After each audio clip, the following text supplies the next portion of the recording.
So this guy sucks. How do I explain the phenomenon of Trump? I think that he is counter to the stereotype over the years. I think that he speaks in a way that appeals to not just Americans, but I think many people around the world it's not a simplicity, but it cuts through. That is Alexi Lalas, a member of 2 World Cup teams, the first Yank to play in Italy's Serie A, a National Soccer Hall of Fame inductee. Lalas is a mainstay in American soccer because of Rupert Murdoch's media company. Lalas, to put it mildly, is a bonehead. I'm going to stand, I'm going to put my hand over my heart, and I am going to sing. And I believe that all U.S. national team players should be required to do that, because just because we live in the land of the free doesn't mean that we are free to do anything that we want. Even if he hates the First Amendment. Nowadays, sometimes the national anthem is viewed as background noise or as a reminder to some about the real problems that we have as a country. But I look at it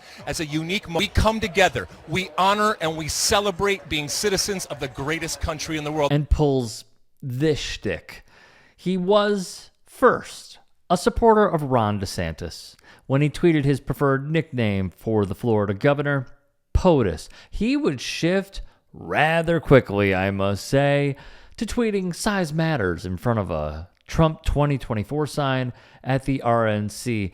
He's likely been this way for quite some time. Last week, President Trump voiced support for the U.S.-Mexico-Canada joint bid to host the World Cup 2026 when he tweeted, "The U.S. has put together a strong bid with Canada and Mexico for the 2026 World Cup. It would be a shame if countries that we always support were to lobby against the U.S. bid.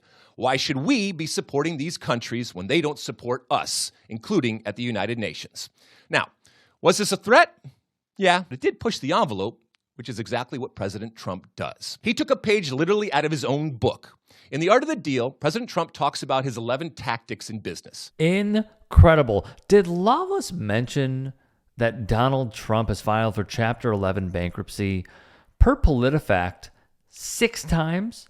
Of course he didn't. And did he mention The Art of the Deal? Do you regret the book?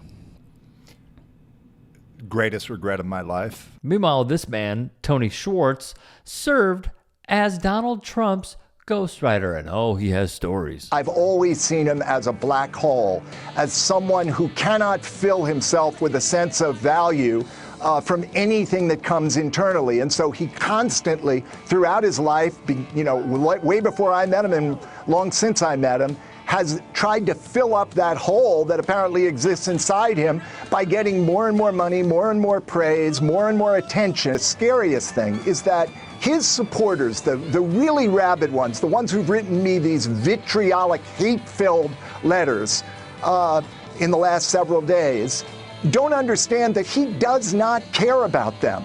He has no interest in them except so far as they vote for him. He would go on to say, and I do quote, "I put lipstick on a pig. I feel a deep sense of remorse that I contributed to presenting Trump in a way that brought him wider attention and made him more appealing than he is. I genuinely believe that if Trump wins, at the time, and gets the nuclear codes, there is an excellent possibility it will lead to the end of civilization.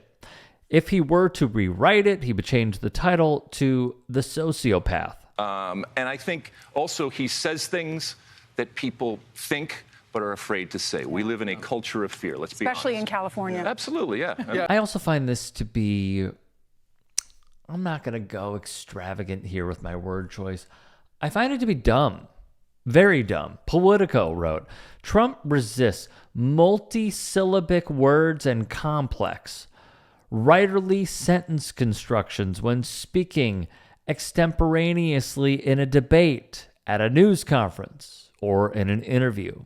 One piece of analysis that ran in 2018 found the POTUS speaks at a 3rd to 7th grade reading level, lower than any other president since 1929. He would also attack DEI at an era and a moment in time where this administration just continues to go after it over and over again. We oftentimes talk about our diversity, and we talk about it in the fact that it is, one of the advantages that we have, and one of the great things about our country. But with that diversity comes diversity of thought. So I've argued that the homogenous nature of some other countries and cultures, just in population, in terms of the size, are much more manageable, and there is a collective understanding, and more importantly, an agreement. And this is how we're going to play. But getting 11 men to represent this great country of 350 million people and all be on the same page, that is very, very difficult. I've argued before that maybe our best route to actually being better from a men's perspective in soccer is actually being more exclusive, not being as inclusive, in that if you went to, I don't know, the New York metropolitan area or Southern California, and you just took players, built a team from that one all area, grew up in the same area, had all of the shared experiences, maybe that would be better in terms of an understanding. This melting pot fallacy that I'll be the first to admit I bought into, and I'm not saying it can't happen, it just takes a lot longer with a whole lot more work, and especially when it comes to a national team, you do not have time to be able to do that. Thus, Drew Magary, formerly of Deadspin fame, would write of Lalas, American fans hate Alexi Lalas, English fans hate him, lovers of basic civil rights hate him, and who can blame any of those haters? Lots of other people, some of whom are already on the Fox set, could do a better job leading this coverage, which takes us to his latest comments when he was speaking to Ryan Russillo, formerly of ESPN and Ringer fame, on his show.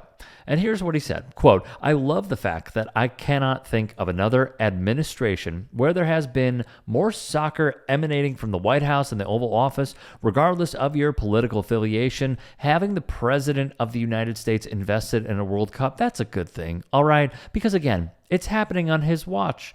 He understands soft power, I think, better than anybody. I think he's going to go down as the soccer president. Now, before I absolutely crush this dumb fucking point that he's trying to make, Lalas has been practicing. July 13th, 2025. Lalas wrote, the soccer president. Do we need to remind everyone of how embarrassing this was? Fuck it, let's do it. When Chelsea FC won the FIFA Club World Cup, the president made his way on stage for the trophy presentation. Blues players, quite befuddled, pretty confused. Some even thinking, why is he there? Trump being Trump would refuse to leave after being signaled by Gianni Infantino, the head of FIFA himself, to get off the stage. Thankfully, the players boxed him out. For Trump, he manufactured consent using sports as one prominent tweeter. And this was good. Would even write below Lalas, they would post, how does Trump's ass taste? You probably know, since your head is always up there. Let's just give pause to this whole soccer president jargon. He has the leader of FIFA, as I mentioned, Gianni Infantino, in his back pocket. Dude practically donned a MAGA cap at the first ever and hopefully last Board of Peace meeting in D.C. On the side of the cap reads 45-47, as in Trump's two terms. Infantino was the one to advocate for Trump to win the just created FIFA Peace Prize. Then they held a whole presentation ceremony for him. But let's entertain this line, okay? He's not the soccer president. He is the president using soccer for political gain. Big difference here. Autocracies have long used international sports events as a platform to whitewash abuses of power, wrote political scientist and also a professor at Pacific University, and also a former professional soccer player, Jules Boykoff. Now think about this. Think about where we are as you are watching this clip in this moment in time. The president's approval rating is in the absolute toilet. The Epstein files are not going away. The midterms are coming up. Republicans are trying to redraw maps because they know that if they don't, they are going to get crushed. The Iran war still going on right now. There is so many terrible things that Trump himself could be responsible for or making worse. Israel-Palestine. He refuses to help people that are quite helpless in the moment. On top of this, you also have voting rights practically going away, and Trump gloating about it. You have had his staunch racism over and over and over again. So he can try to sane wash his image by using the World Cup, but it's not going to work. However, we are fans of history here. Would Lalas think Mussolini is a soccer president? The second World Cup ever held was awarded to Italy, a country that in 1934 was in the middle of a fascist dictatorship led by Mussolini and his infamous army of black shirts. The leaders of Italy in 1934 saw the World Cup as the perfect sports washing event, the perfect piece of propaganda that could detract from the ongoing national atrocities and save face in the global eye, whilst trying to unite the folks at home in a grand show of blind nationalism. The World Cup being held in Italy was intended to serve as a great display of strength, particularly in the fascist society that Mussolini had been building, a vindication that his path was the best one for the country. The Azzurri would go on to win their first ever World Cup. With the prize of hosting the tournament too began the propaganda.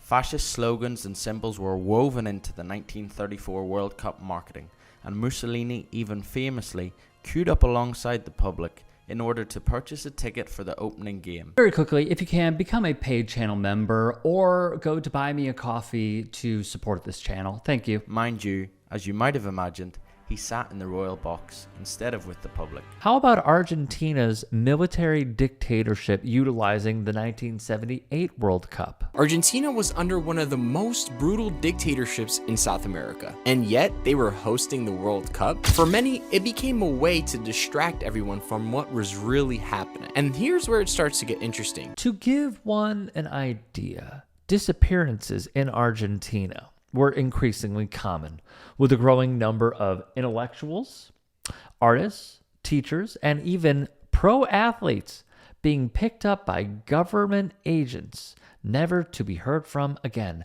They would declare martial law in the country.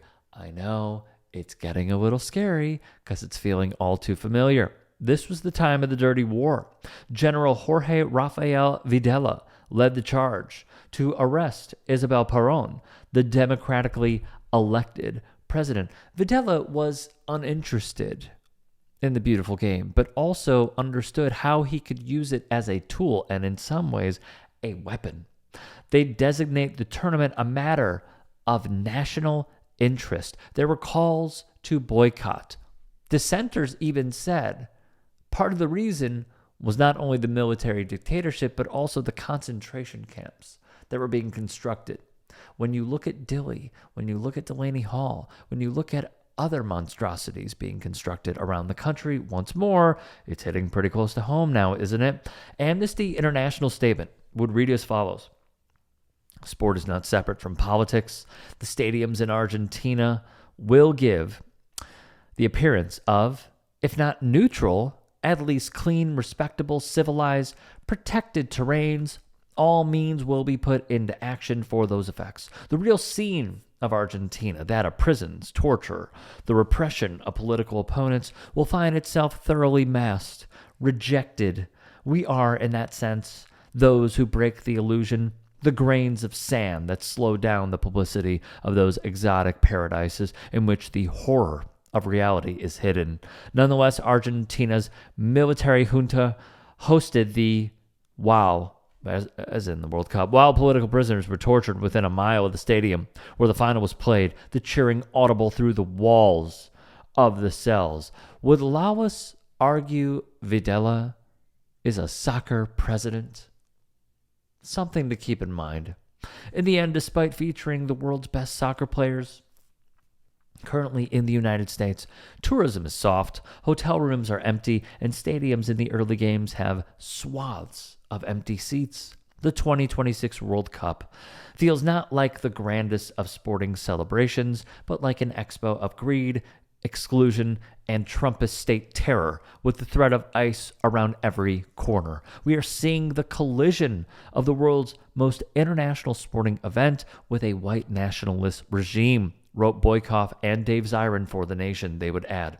Under Gianni Infantino, FIFA has whitewashed, excused, and even aided through the promise to build stadiums in, on top of, what used to be people's homes, Israel's genocide in Gaza. It is wild that Infantino, who is on Trump's board of peace for the Middle East, makes his predecessor, Sepp Blatter, look like an ethical human being. Here is where I conclude. How I view Alexi Lalas is how you should view so many other Republicans and far-right figures who helped usher in fascism. He will not be remembered, if he were to be at all, when his time comes, that Rupert Murdoch has found his Alexi Lalas replacement. He will be viewed, if there were to be a memory of him, of a guy who failed upward, of a diabolical figure who helped us go into fascism by using sport and politicizing it, while also saying that those who are politicizing it by even kneeling for the national anthem or speaking out about human rights are the problem. No, Alexi, you are. And even as that one sign that will live forever reads in almost every single stadium that has a United States men's national team game being broadcasted from or played in, they always say shut up. But what I would rather see is retirement. We are past this point of really just dry humping the flag, as Alexi Lalas likes to do, shedding tears during the national anthem. Sure, you can have some moments, but to go all out in this day and age and try to cosplay your fascism as patriotism not only makes me numb, but also makes many other soccer fans completely sick to their fucking stomachs.